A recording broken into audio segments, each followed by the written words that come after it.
The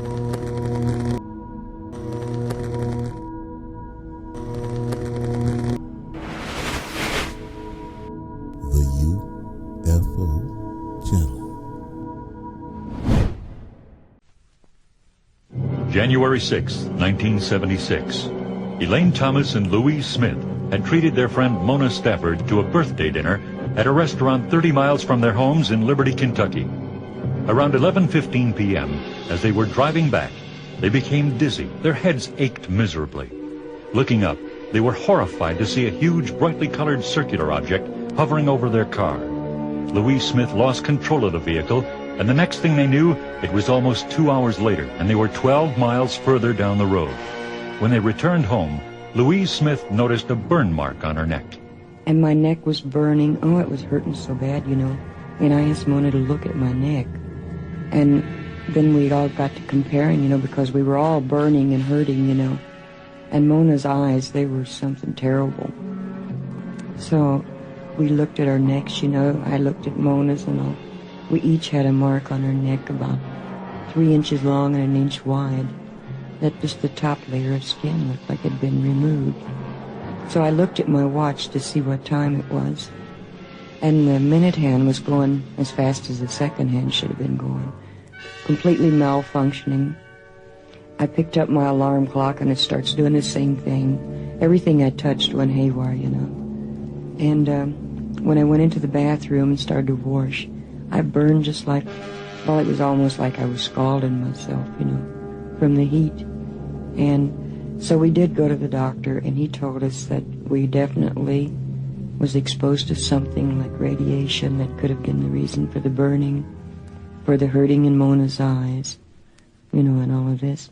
Dr. Leo Sprinkle, an associate professor of psychology at the University of Wyoming, heard about the experience and agreed to try hypnotic regression on the women to help them recall the time for which they could not account.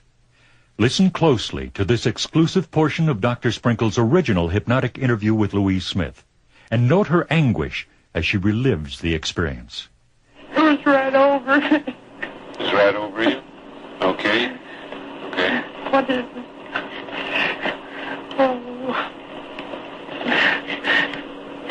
It looks like it's going to crash. God, what is it? Didn't know what it was. It was really frightening. What happens now? I don't want to look at it no more. It's so frightening, it's hard to look at. Yeah.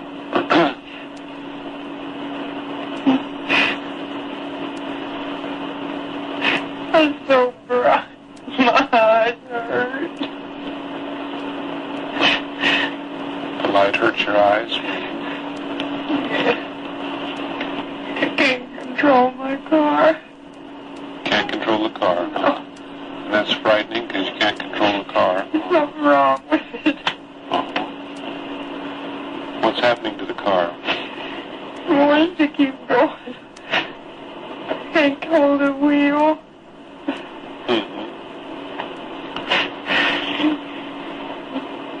My Aunt Mona to help me. You want Mona to help you hold on to the wheel? But I don't have my foot on the gas. You have your foot off the gas pedal, Not on there. and still the car's going. I'm going 85 miles an hour, Mona. So the car shows it's 85 miles an hour. What's wrong with my car? Can't understand it. It's hard to understand. What is it? Oh, my head hurts. Leonard Stringfield, a former Air Force UFO investigator, now affiliated with the Mutual UFO Network, was present for several of the hypnotic sessions. The contortions and the crying that these women showed, you know, during the hypnosis, and it would make a believer out of you. It took Dr. Sprinkle several tries at regression to extract the terrifying details of the missing minutes. Louise Smith ultimately remembered waking up on what seemed to be an operating table with strange creatures peering down at her. They were about 4 to 4.5 feet tall, and they wore a dark, tight-fitted suit and a hood. The hood was tight-fitted also, you know. The only thing visible was the eyes. They were very huge and pointed more to the temple, not straight across like how our eyes would be. There was an odor. It was almost like a mold. Have you ever smelled a refrigerator that's been fastened up that with no electric for a long time, you know? And you open that door and you get this kind of moldy smell. I smell that. And I have never been asked this question, but now is an opportunity to bring this out also. The odor itself, I smelled stronger when the beings were near me. And when they looked at me, we did not talk verbally like we're talking now. It was a telepathy type thing. And I would tell myself I'm not going to look at them, but there was no way I could resist, you know. And then at one point, they poured a liquid over my entire body, and I thought I was going to die because I could not breathe. I could not breathe, and it was so hot, you know. So then, when they pulled it off, it was like ripping a piece of tape, you know, from the body and the skin. And what that was for, other than I get so frightened, I think maybe they were making a mold, you know. Dr. Sprinkle sums up the questions raised by the Kentucky abduction case. Are they physically real? Are they psychologically real? Or both? We know they're psychologically real in the sense that the persons have described events which are significant to them and which have caused some changes in their lives. Whether they are physically real, the evidence suggests that. For example, burn marks on the back of the neck of the women, symptoms, loss of weight, sleeplessness, irritability or arousal of anxiety. So we know that they are experiencing physiologically some stimulus. What we don't know is, does that mean that they were taken on aboard a flying saucer and examined physically, or were they psychologically programmed to have that kind of experience? The following tape contains a description of an encounter with a UFO as experienced by 3 women in Kentucky on January 6, 1976. The 3 women were Mona Stafford, age 35, Louise Smith, 44, and Elaine Thomas, 54.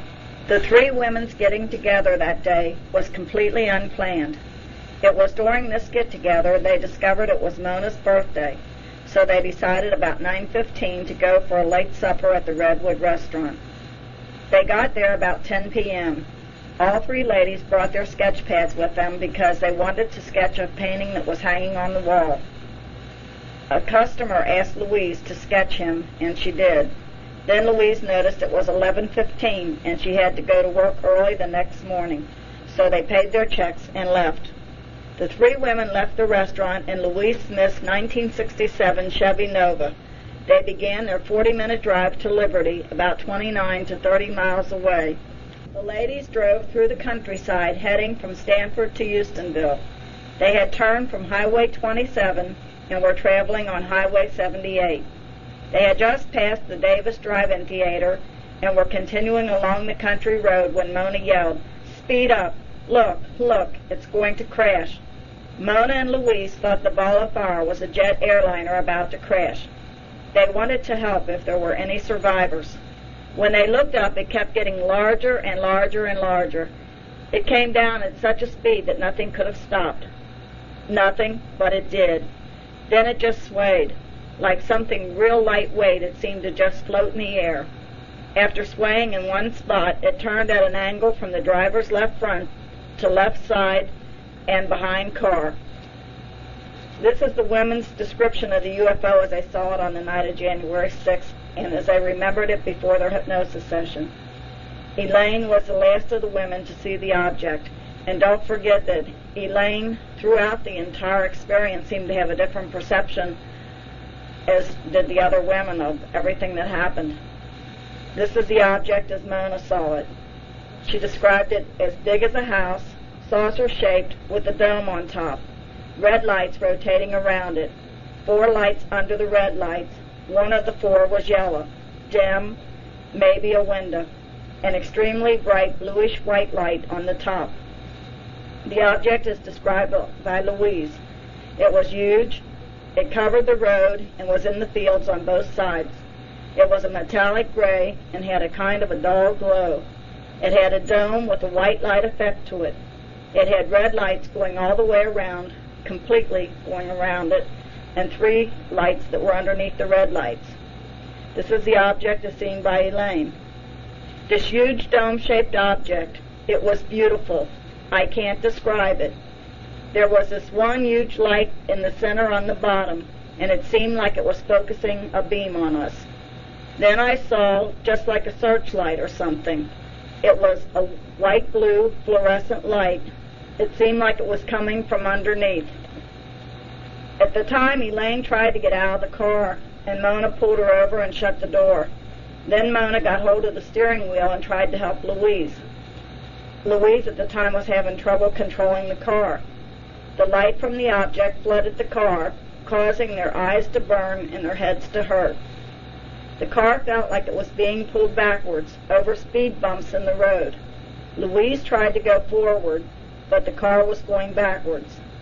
The car was out of control. Louise hollered for Mona to help.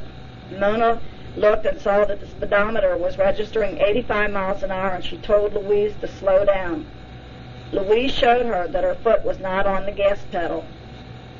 These are some of the women's feelings. Mona and Louise felt terrified, while Elaine felt at peace. When the object was behind the car, Louise saw a blue light in the rearview mirror. Mona saw light flash on the hood of the car. Mona and Louise thought that it was a state trooper that had pulled behind them, but then they realized it was the object. The very last thing that the women remembered after the light came into the car was that the red light had come on the dashboard. Then, just like the snap of a finger, they were back in Houstonville. Mona said it was like something had picked us up in Stanford and set us down in Houstonville. Louise was not holding onto the steering wheel. The women were holding their heads. A short time later, the women arrived at the trailer of Louise Smith. They all wondered how they had gotten there so quickly.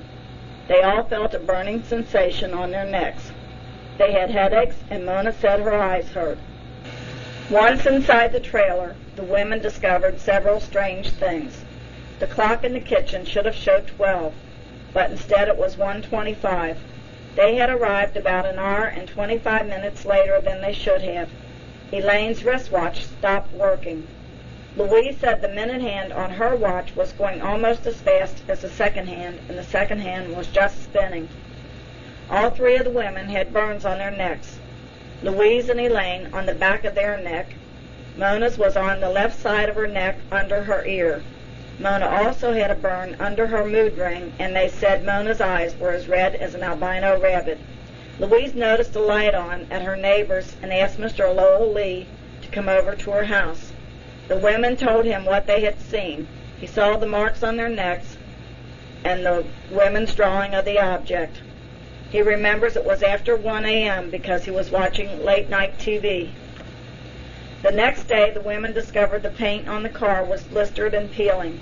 They went back where they had bought their gas the night before and found they used within 8 cents worth of gas, meaning that they could not have been driving during that hour and 25 minutes.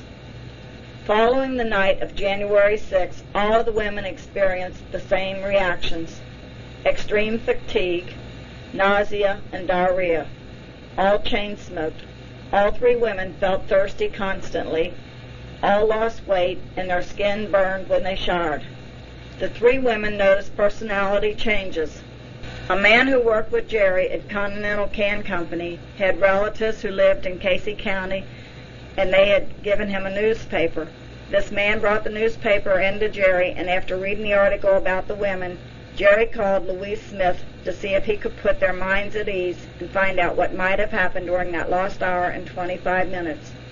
At first, Louise was leery of having Jerry and 2 other strange gentlemen meet with her and the other two ladies. At that time, Jerry called and asked if I would agree to talk with Louise. After talking to Louise and promising that a woman would be there along with the gentleman, she agreed that we could come down and meet with them. On the very first trip down, when we stepped into Louise's trailer, I felt as though I had known the women. Later, I learned the women had all three felt the same. Under hypnosis, Louise remembered seeing a woman with long dark hair. She felt it was me. Later, she told me she knew that it was me, that even though my experience had happened in 1973 and hers happened in 1976, she was sure that she had seen me aboard at the same time as herself. During our first meeting, we questioned the women about their sighting. We took notes. We checked blistered paint on the car. We drove to the restaurant and to the general area where the women first saw the object. We took pictures of the women, trailer, car, restaurant, and the area the women had traveled that night. Our next meeting took place in March at the home of Mona Stafford's parents. The three ladies, Mona's parents, the investigators, and Dr. Leo Sprinkle were present. Dr. Sprinkle is the Associate Professor of Psychology at the University of Wyoming. He was there to put Mona in a light hypnotic trance to see if their incident warranted any further hypnosis. Under hypnosis, Mona said, "We was just driving along, and I thought this airplane was going to crash. I told Lou to speed up so we could help if somebody was alive. It just stopped. It just sit there a minute and started moving. It was big, and it had lights around it, red. They were rotating, and it moved so slowly, and it just went behind us. It cut its lights off. I was scared.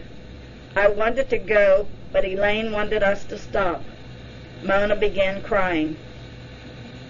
Lou thought a state trooper was behind us. She thought he was going to help us.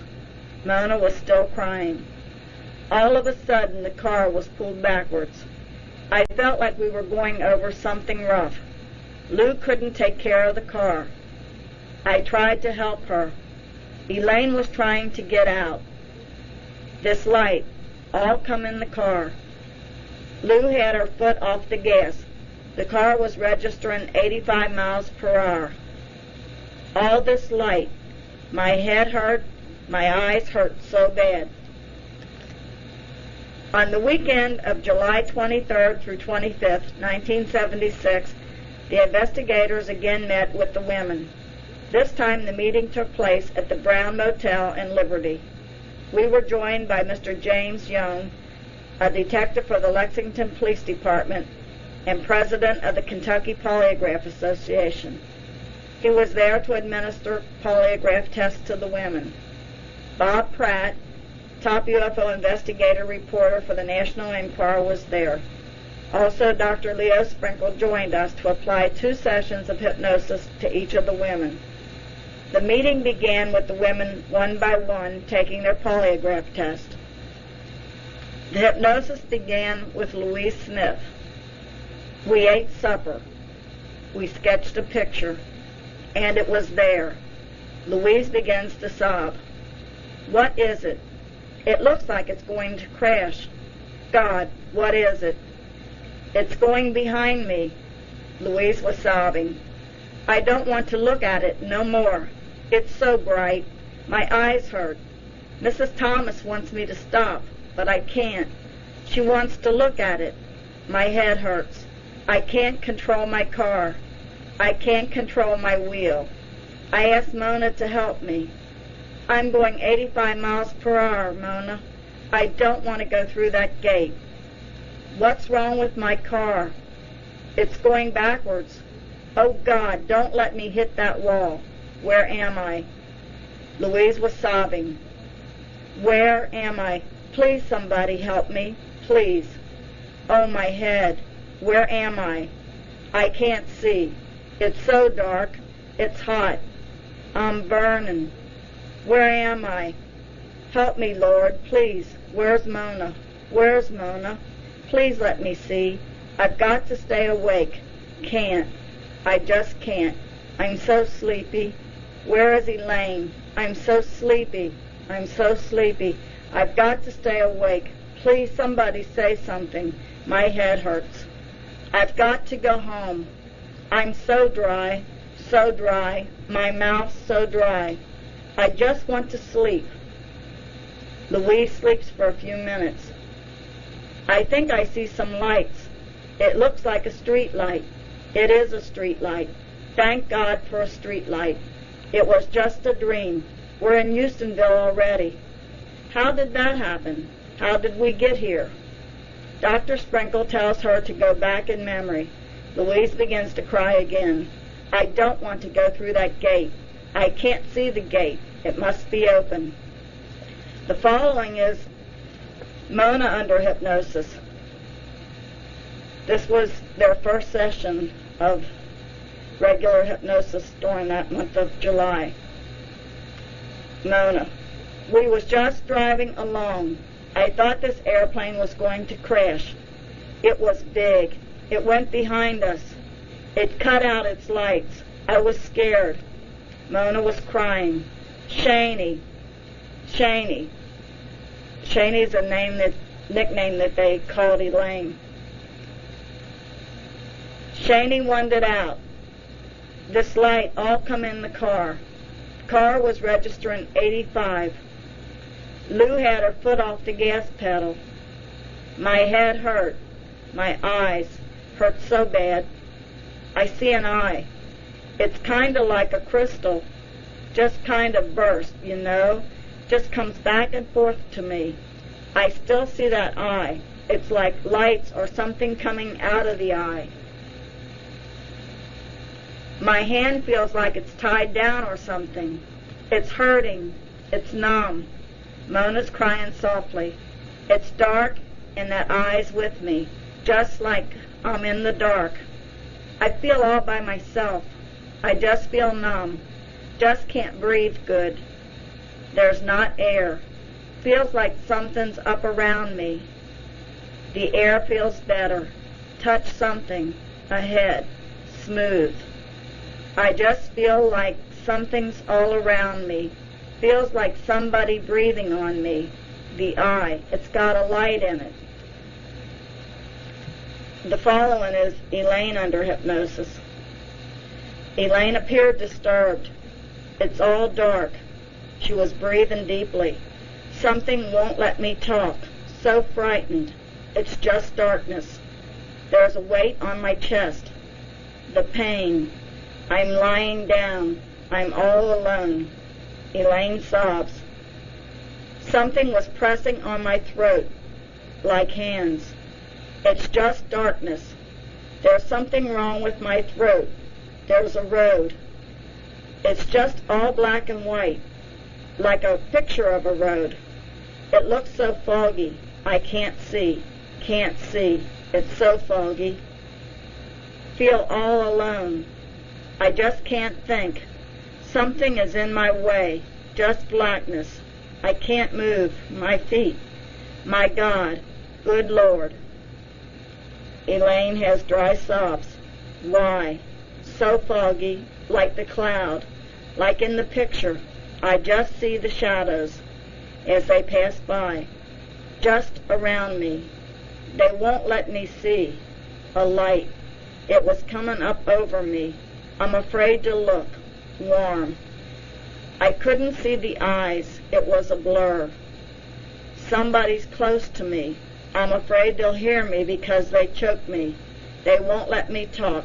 Feeling so tired.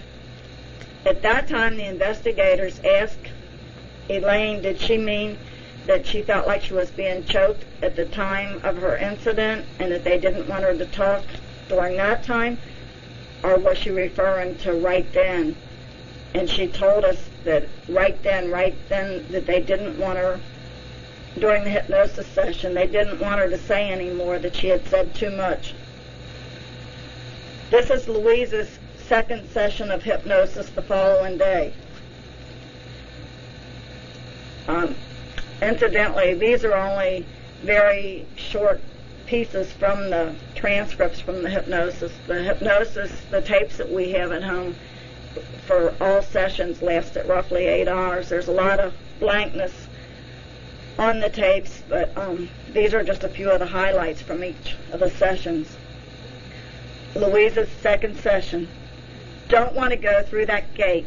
Shaney. Where's Mona? Somebody please talk to me, please. Louise was begging. I wish you wouldn't do that.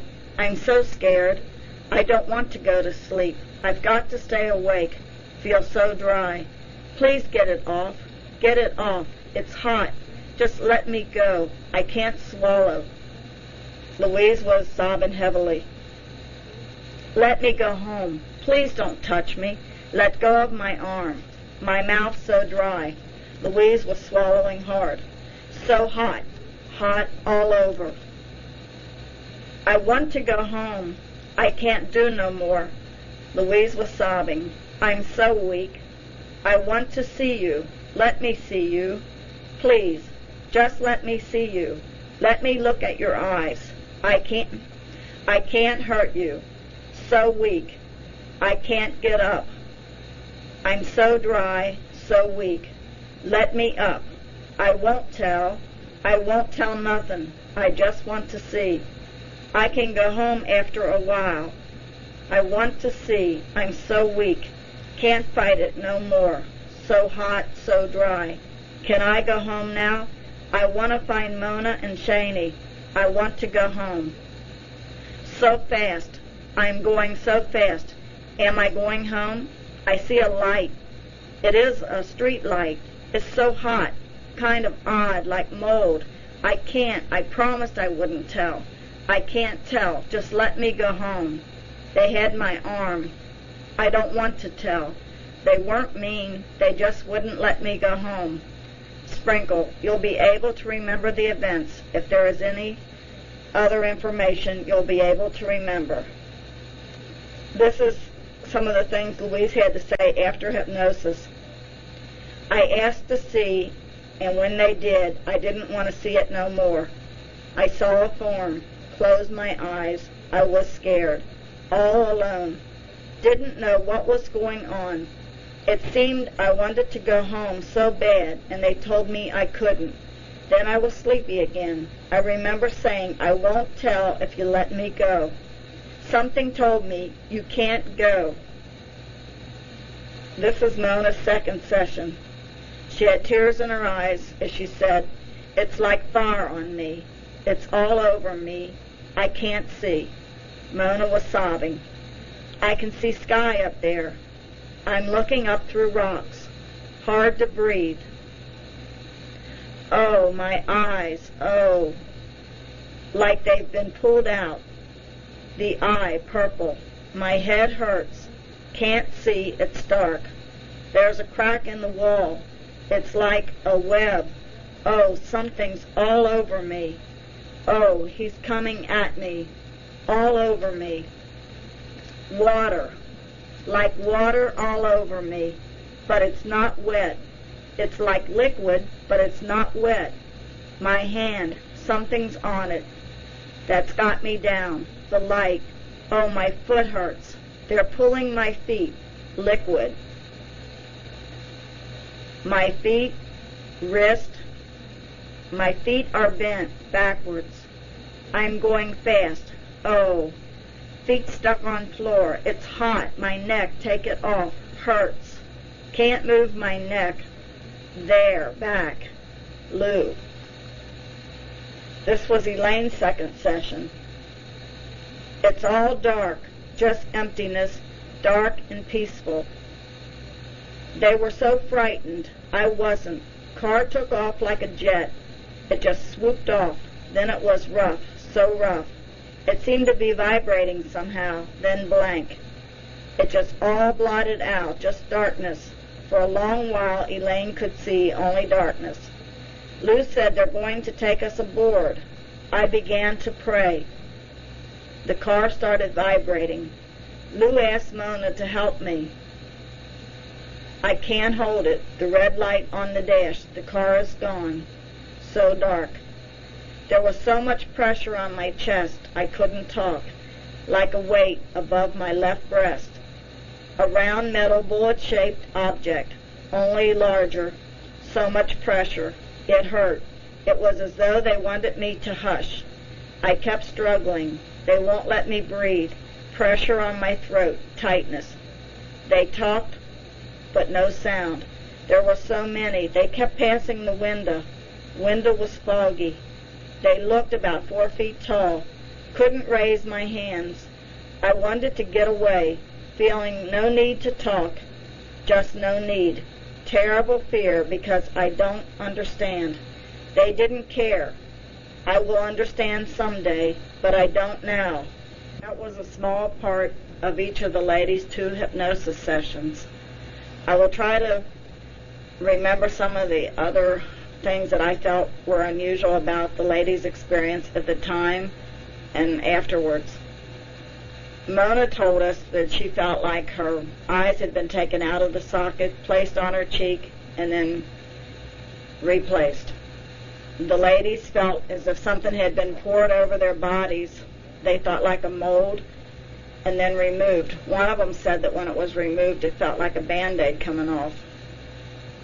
After the incident, we were told that there were several Bibles that were missing. I believe it was 7 of them. I'm not sure if it was all 3 ladies. I know it was one in particular, but I thought all 3 women had Bibles missing from their homes. After hypnosis, when they discovered where the actual abduction had taken place, the ladies were terrified to go near there, and yet on one night Louise had a strange compulsion to go back to the place. When she first was there, she had rings on her fingers, and then she looked down and her rings were missing. A couple of days later, I don't believe it was the next day, I think it was a few days later, she returned home from work, and she told me that right in the center of her trailer steps, it looked as if somebody had deliberately just placed them very carefully in the center of the steps. There lay her rings. This frightened Louise so badly that she threw her rings into a creek that ran behind her trailer. After the incident, all of the ladies' personalities changed. For instance, Elaine began dressing more colorfully, and she developed a psychic ability. On one occasion, after the incident, we were going back down to meet with the women, and a friend of mine who had heard about the case asked if she could go along because she was really interested to meet the women. We went down to Louise's trailer. There was Mona, Louise, Elaine, my friend, Jerry, and myself. We were talking with the women for a while, and then after a while, Elaine began telling me some things about my horse, and she was pretty accurate about him. Then she looked at my friend and told her something personal about herself. My friend said, "No, it isn't true." And Elaine looked straight at her and said, "Yes, it is." And my friend said, "No, it isn't." And Elaine said, yes, it is. Elaine never did back down. The most that she did was say that, well, if it isn't now, it will be shortly. I didn't know until a while later. I hadn't seen my friend for a long time, and another mutual friend, I was talking with her on the telephone, and she asked me something about my friend, and it turned out to be the exact thing that Elaine had said at Louise's home about my friend that she had been denying, and here it was true. Another incident I recall is Elaine telling us of a substance that fell out of the sky. She described it as like a golden angel hair, and that it had fallen out of the sky and covered her. I believe that the other 2 ladies witnessed this, and that it also fell on them. I think that this possibly happened on more than one occasion. I can just remember seeing Elaine as she was telling us about it. She seemed like a little child. She was very delighted as she was telling us about this golden angel hair that had fallen on her. Another incident that I recall, and I think is very important, is one where Mona was home alone in her trailer. Her trailer sat on the same property as her parents' home. They lived very close by. I believe it was late at night, a man materialized right in Mona's trailer. She described him as looking like someone from out of the Bible. She said he was wearing a long robe and that he had long shoulder-length red hair and a beard. Both the beard and the hair had finger curls. Mona was very frightened by this, and she said that she felt like she needed to make contact with her parents. She felt if she didn't make contact, that she was either going to be abducted or something was going to happen to her. I don't recall exactly why she had difficulty in being able to reach her parents. I don't know if she meant that she couldn't get to the telephone or if she wasn't getting a dial tone or something, but in the beginning she was having trouble making contact. Eventually she managed to call her parents on the phone, and as she did this, the man disappeared. I believe it was the next day Mona made a sketch of the man. She ran us a copy and mailed it to us. In the meantime, each time that Jerry and I went down to Kentucky to check with the women and see if they had any further memory or if they had drawn any other pictures or what have you, each time that we had gone there, we took our camera and we took pictures of what was happening. We took a tape recorder and taped the sessions and took notes. Most of the time we went to Louise's trailer. On this particular time, for some reason, I'm trying to remember if Elaine had already passed away, but Elaine was not there, and I believe Louise was out of state. At that time, we went to Mona's trailer, and we brought with us pictures that we had taken from the trip before. I did not know that besides the sketch, Mona had also made a painting on black velvet of the gentleman who had materialized in her home. Mona was aware that we had pictures, but I didn't tell her that at the trip before, Jerry and I had stopped at the abduction site on the way home. We had some pictures left on the roll of film, so we each took a few pictures of each other standing in front of the wall at the abduction site. When we got home to my house, there were still one or two pictures on the roll, so we snapped the couple pictures that were left because we were anxious to get the film developed. When the film was developed and we got it back, we discovered that the rest of the roll of film, the pictures taken earlier that day, were all clear. Only the pictures taken at the abduction site had little round globes or balls of light on the pictures. There's one picture in particular of myself where there's several of these round balls or globes surrounding me, and one of Jerry's pictures, in the corner of the picture is a very predominant round globe. We took the pictures to the lab that does the work for the drugstore in our area, and we asked the gentleman if we left the negatives and the pictures, if he could get back with us and tell us what he thought was wrong with the pictures. A few days later, we got a call to meet with him, and when we got there, he told us that it appeared that there was nothing wrong with my camera, there was nothing wrong with the roll of film. It wasn't caused by the development of the film. It wasn't condensation. They didn't really know what caused the globes. The closest thing that they could imagine was possibly that there was an energy source that the naked eye couldn't see, but that the camera had somehow picked up. This had never happened to any of my pictures that I've ever taken before in the past, and it never happened again until several years later. There was an incident with another camera, and then several years after that, there was another incident taken with still another camera, and if you're interested, I'll tell you about that later. Anyway, when we took the pictures down to show Mona, Jerry and I were both in for a shock.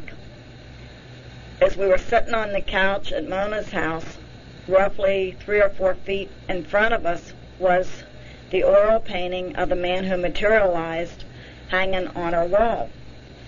And unlike the sketch, the painting had these little round balls of light or just little round white circles on the painting. I didn't even realize until sometime later when someone was looking, I took a picture of this oil painting, and somebody happened to notice that if you look at the picture of me at the abduction site where the balls are surrounding me, that they form, if you turn the picture around, they form almost the exact pattern as Mona had put on her painting. Jerry and I were dumbfounded when we first got there. We just sat on the couch looking at each other. We both had seen the picture, and we both realized that, like, what in the world are those round circles or balls doing on Mona's picture? Then we looked at her and said, Mona, why did you put those round circles or balls on your picture?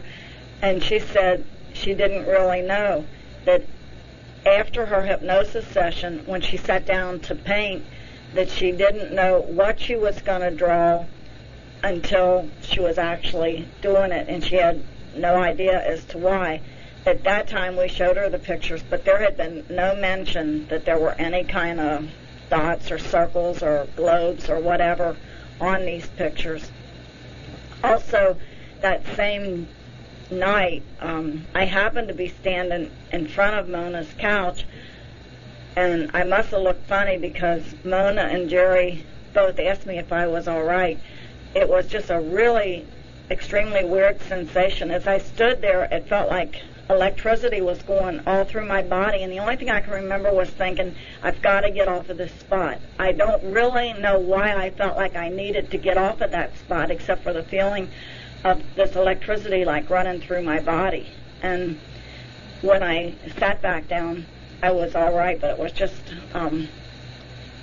a very weird sensation that I can't forget. Another incident that happened was one night I was sleeping. It's right before I divorced my ex-husband, and I was in bed with my 7-year-old daughter. I remember that my night habits weren't the same. Normally during the night I get up and use the restroom several times, and a lot of times I would stop and get a drink of pop or something and get back into bed. I usually have very vivid dreams. Very few times in my life, and it's only been a couple times since my incident, that I remember going to bed and everything is just black. And I don't get up during the night to use the restroom. I don't remember having any kind of dream at all. It's just a blackness. This particular night, when I woke up the next day, I had this really funny feeling like I haven't been here all night. And it didn't make any sense to me whatsoever because, I'm thinking, Peggy, you're crazy. You had to be here all night. You went to bed with your 7-year-old daughter. You woke up in bed. Like, where else would you be? And the other thought that was on my mind as I was waking up, I had two thoughts. One, I haven't been here all night, and the second one was, everybody who's been abducted has a mark. And I don't know what kind of mark. The only thing in my mind as I kept thinking of this throughout the day was possibly like a birthmark or something, but I didn't know what kind of mark. In the meantime, Jerry had called, and I told him about this feeling, this very strong feeling, a feeling that I hadn't been home all night.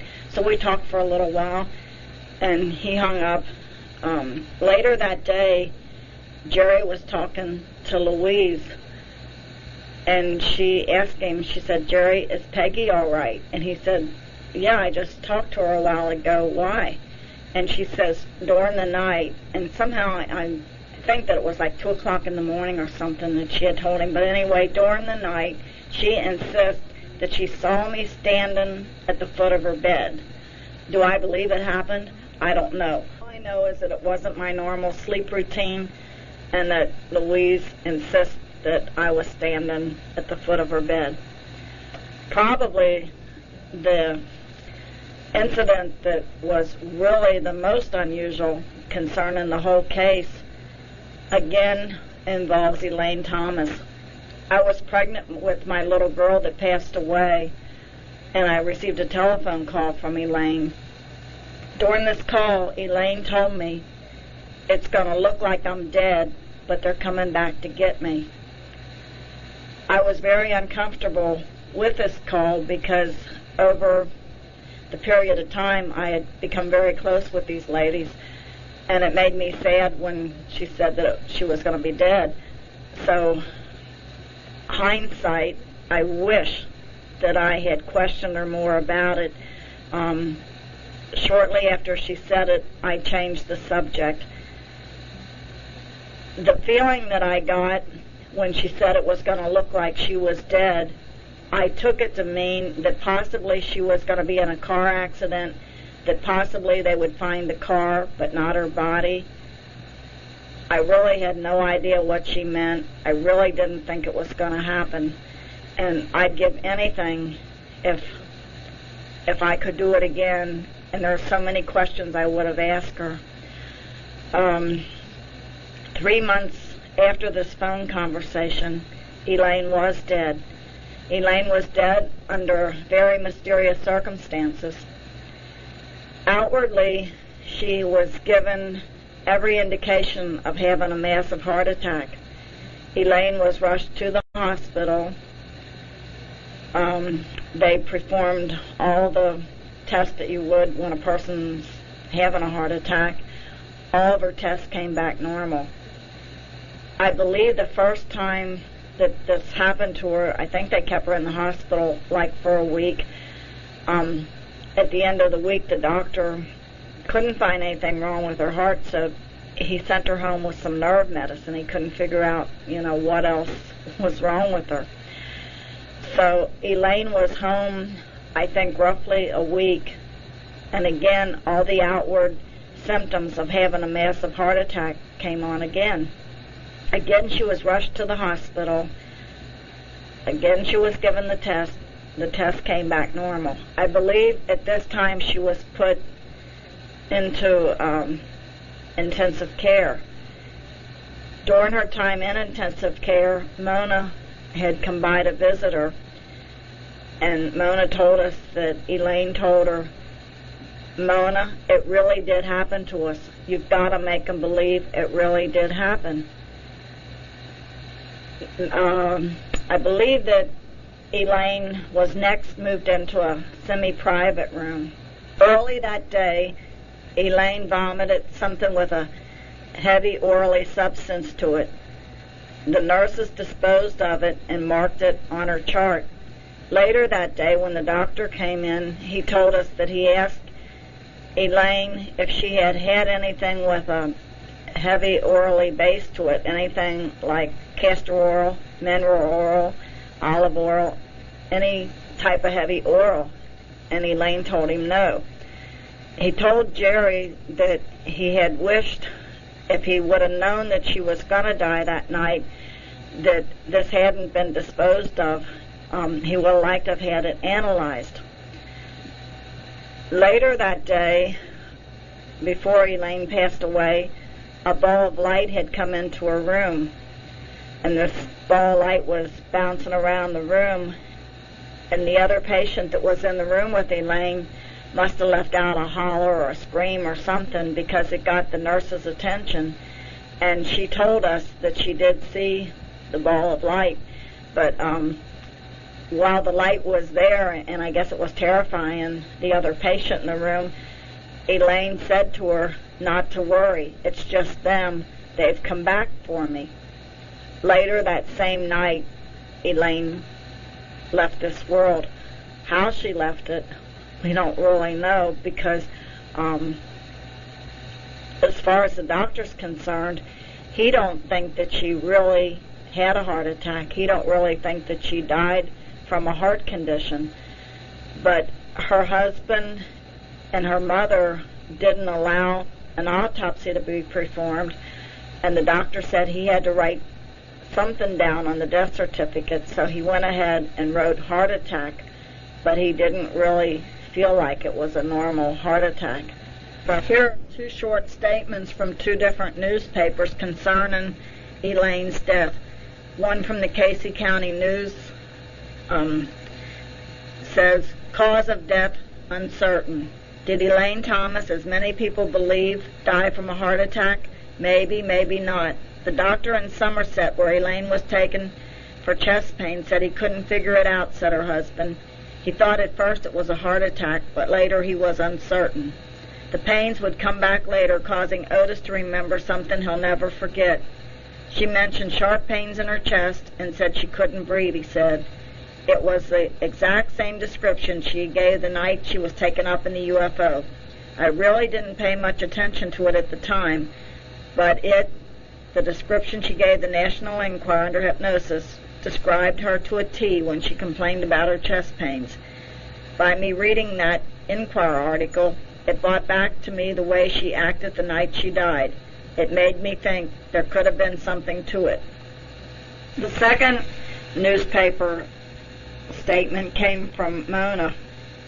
Mona, who was with Elaine during her final days, doesn't believe it was heart trouble that killed Elaine. Her throat and chest hurt her something terrible. At night, she said blinding lights came at her from all sides, and she heard the voices of the aliens speaking to her. She told me, people are going to say I died, but that won't be true. Only my body is going to die. They're going to take my spirit with them. Times when we want to give up, this is the main case that keeps Jerry and I struggling to try to find out just what is the answer to UFOs. As you know from the other night, we both have our own separate opinions. I think Jerry's starting to lean a little bit my way, but this is the case. Anytime that you feel like you want to just give up and not care anymore about what UFOs are or what it's all about, you remember this case and you feel like you got to keep going and you got to keep trying to find out what the answer is. One of the last things that I'll say, and I apologize for talking so long, is that back when I first married Jerry, I became very curious as to why some people had very close encounters and or missing time. It seemed like there must be some common denominator. When I first married Jerry, he used to say that somebody was in the wrong place at the wrong time, and I just really didn't feel this, and I keep saying, no, I don't think so, Jerry. I think that you must be chosen or picked or whatever. So, and taking many, many reports over the years along with Jerry, and talking to many, many people, I began asking them, after I took the report, I asked them, like, what were their interests? Did they have any hobbies? I tried to get a feel of the person. What I discovered was that everybody who had missing time or a very close encounter, at least in all the cases that I talked to, number one, they weren't the type of people that were real hard-nosed, like, I'm from Missouri, and, like, I don't believe unless you show me or prove it to me. They weren't Doubting Thomases. They seemed to be sensitive people that were sensitive to the things around them. That was one thing. Second, everybody that I ever talked to had a belief in God, not to the point of being fanatical, but I never talked to anybody who claimed to be an atheist and had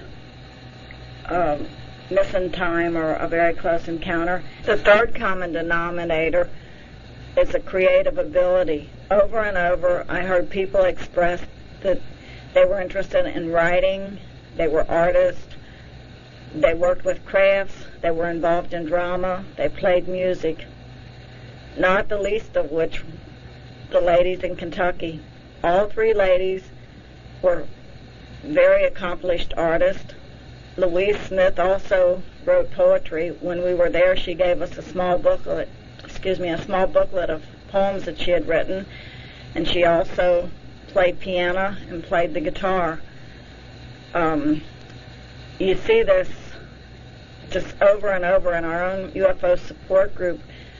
We're very often surprised by one of the members coming and bringing either some artwork that they did or an elderly gentleman who has carved just absolutely fantastic canes. It's just, you would never even picture any of these people having the ability to do this, and yet this creative ability just seems to come up over and over again. I neglected to say that when the ladies had their polygraph test, they all passed the test with flying colors. Jerry said, you might be interested to know that the gentleman who gave the polygraph test to the women died roughly 2 years later. He had a rare blood disease. He just thought that was kind of interesting.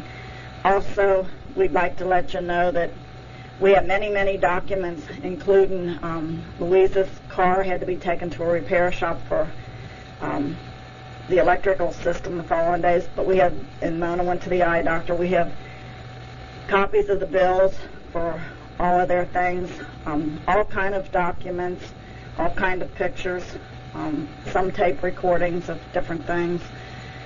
All of the hypnosis session, we have tapes of that. So I want to thank you for listening to this tape, and I hope that the information helps you some. Thanks. The UFO Channel is asking the public to send in their UFO, UAP videos to be displayed on the UFO Channel. With your contribution, you will be helping us bring full disclosure from the government about the alien presence on Earth. Don't forget to write a comment, and don't forget to push the like and subscribe buttons for the UFO Channel. Regardless of what any publication or anyone says, only the truth matters.